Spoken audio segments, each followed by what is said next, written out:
Oke, assalamualaikum warahmatullahi wabarakatuh. Kembali lagi bersama kami di Info K3 RSID. Pada kesempatan kali ini kita akan sharing melanjutkan pembahasan sebelumnya. Di episode 1 kita bahas tentang daftar indikator mutu di Puskesmas.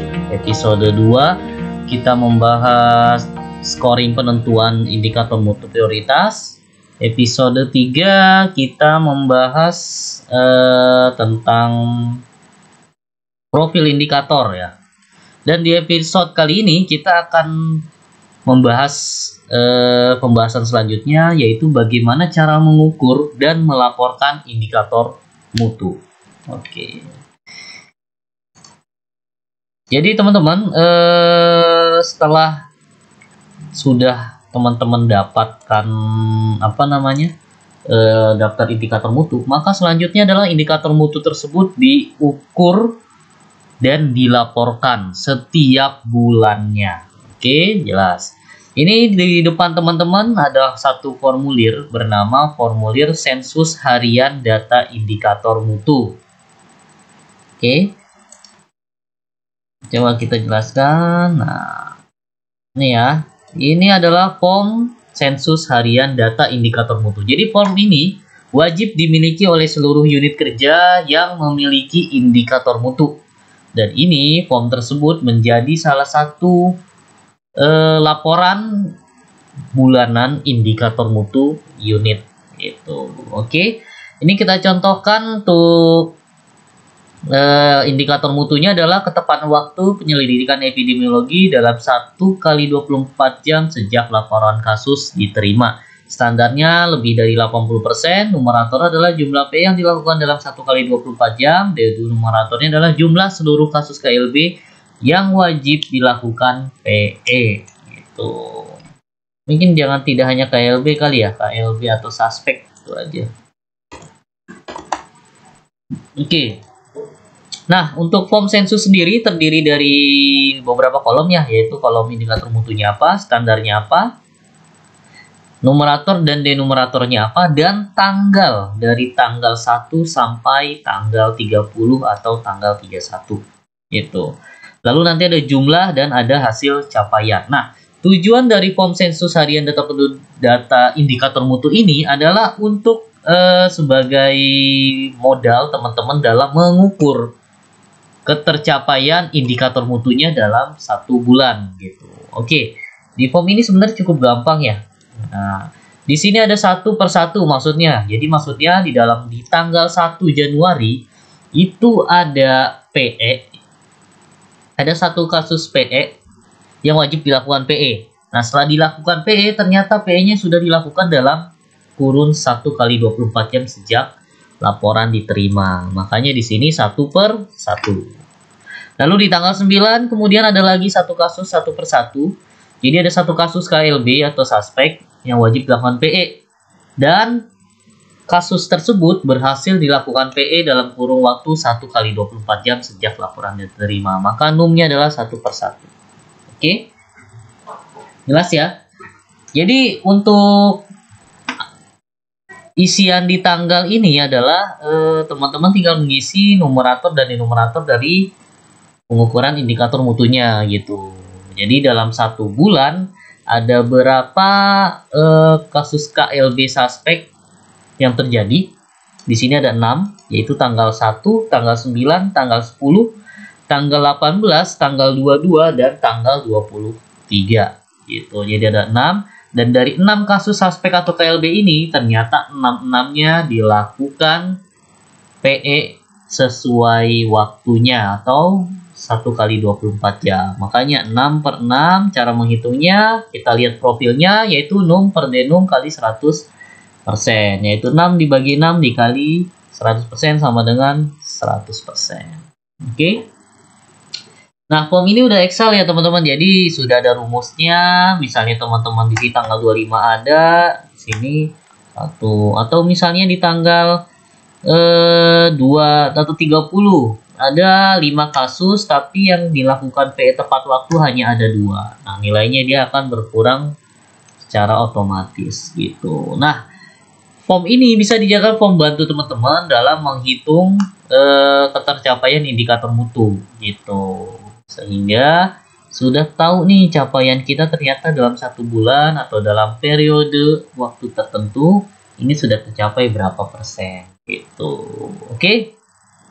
Ini sebagai form sebagai pengukuran. Lalu bagaimana nih setelah pengukuran ini sudah selesai? Maka teman-teman harus punya satu form lagi, yaitu form laporan indikator mutu gitu. Jadi kalau pengukuran dengan form sensus harian, pelaporan harus ada laporan indikator mutu. Bentuknya seperti apa? Sebenarnya simple aja sih teman-teman.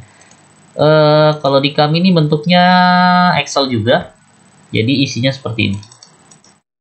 Oke. Jadi formnya ini terdiri dari beberapa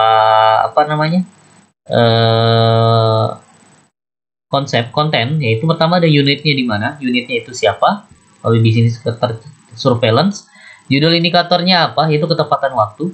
Bulan dan tahunnya berapa? Area monitoringnya mana? Sumber datanya apa? Kriteria inklusi eksklusinya itu apa? Oke. Lalu nanti untuk di sampel size-nya berapa, sasaran target berapa, num berapa, dan di sini yang pentingnya. Jadi di sini tuh adalah kosong. Capaian indikator mutunya berapa sih? Gitu. Nah, biar teman-teman tahu berapa isiannya, maka silakan cek form sensus harian gitu. Karena di sini tercapainya contohnya ada 75%, maka silakan ditulis 75%.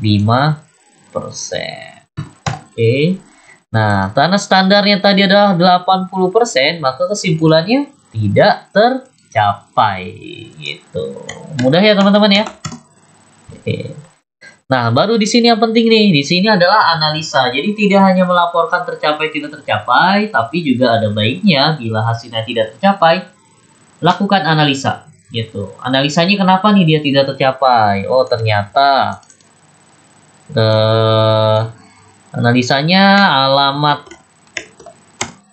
kasus tidak lengkap sehingga tidak dapat dikontak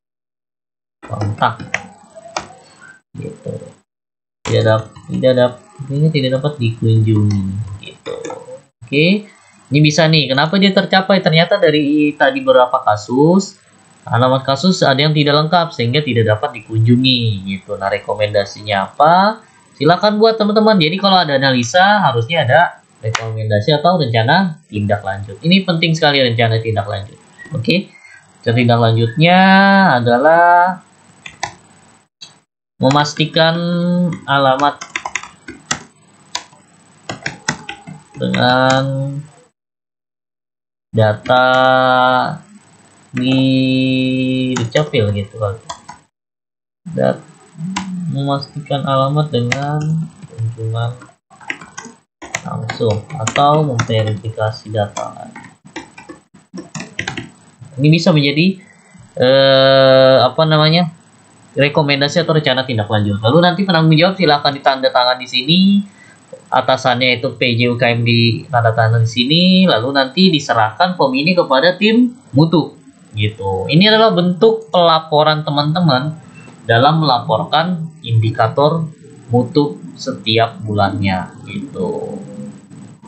Lalu apakah dari sini sudah selesai? Ya sudah selesai setiap bulan gitu. Yang menjadi PR adalah ketika teman-teman dalam 3 bulan itu benar-benar tidak tercapai gitu. Jadi dalam 3 bulan berturut-turut tidak tercapai sama sekali. Makanya teman-teman bila menemukan kondisi seperti itu wajib membuat form satu lagi. Namanya form apa? Yaitu form PDSA teman-teman gitu. Oke. Jadi syarat untuk mengisi form ini adalah ketika ada indikator mutu dalam 3 bulan berturut-turut itu tidak tercapai gitu. Oke. PDCA itu adalah plan, do, study, action. Plan-nya itu apa? Oke, do-nya apa? Apa yang sudah dilakukan? Apa yang sudah dipelajari? Dan apa tindak lanjut dari pelajaran tersebut gitu. Ini siklus PDSA-nya dijalankan aja.